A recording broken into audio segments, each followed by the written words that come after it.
Hello നമസ്കാരം. അപ്പോൾ ഞാൻ ഇന്നലെ ഒരു വീഡിയോ ഇട്ടിരുന്നു. CUT PG എഴുതാത്ത ആളുകൾക്കും PG കോഴ്സുകൾക്ക് സെൻട്രൽ യൂണിവേഴ്സിറ്റി അപേക്ഷിക്കാൻ പറ്റും പറയാനുണ്ട്. അപ്പോൾ ഇന്ന് ആ യൂണിവേഴ്സിറ്റിയെ പറ്റി പറയാനാണ്. അതായത് സിന്ധു സെൻട്രൽ യൂണിവേഴ്സിറ്റി ആണ് ഇന്ത്യയിലെ ഒരു പുതിയൊരു സെൻട്രൽ യൂണിവേഴ്സിറ്റിയാണ്. 2021 പാർലമെൻറ്റ് നിയമപ്രകാരം പാസ്സാക്കിയ ഒരു യൂണിവേഴ്സിറ്റിയാണ്. അപ്പോൾ ഈ യൂണിവേഴ്സിറ്റിയിൽ പറഞ്ഞാൽ ലഡാക്കിലാണ് സ്ഥിതി ചെയ്യുന്നത്. Sindhu central university. ഈ യൂണിവേഴ്സിറ്റിയിൽ 3 MTech പ്രോഗ്രാമുകളും ഒരു MSc പ്രോഗ്രാമും 2 MA പ്രോഗ്രാമുകളാണുള്ളത്. ഈ യൂണിവേഴ്സിറ്റിയിൽ അപേക്ഷിക്കാൻ പ്രത്യേകിച്ച് 100 രൂപയാണ് സാധാരണ ആപ്ലിക്കേഷൻ ഫീസ് വരുന്നത്. അത് ജനറൽ വിഭാഗത്തിന്. OBC SC ST മറ്റ് കാറ്റഗറികൾക്കൊന്നും ആപ്ലിക്കേഷൻ ഫീസ് ഇല്ല. ഈ യൂണിവേഴ്സിറ്റിയിൽ വേറെ പ്രത്യേകത എന്ന് പറയാൻ പറ്റുന്നത് പറഞ്ഞാൽ ഈ യൂണിവേഴ്സിറ്റി പഠിക്കുന്ന ഓരോ വിദ്യാർത്ഥികൾക്കും മാസം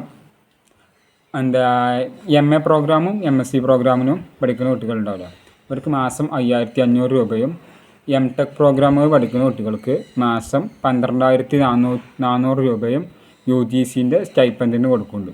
അപ്പോൾ ഈ യൂണിവേഴ്സിറ്റിയെക്കുറിച്ച് കൂടുതൽ കാര്യങ്ങൾ അറിയാനുണ്ടെങ്കിൽ യൂണിവേഴ്സിറ്റിയുടെ വെബ്സൈറ്റിൽ നിങ്ങൾക്ക് സന്ദർശിക്കാം. പിന്നെ യൂണിവേഴ്സിറ്റിയുടെ വെബ്സൈറ്റിൻ്റെ ലിങ്കും ഏതെല്ലാം കോഴ്സുകളാണ് പ്രൊവൈഡ് ചെയ്യുന്നതും കാര്യങ്ങളെല്ലാം ഞാൻ താഴെ ഡിസ്ക്രിപ്ഷൻ ബോക്സിലൊക്കെ കൊടുക്കാം. Okay, thank you.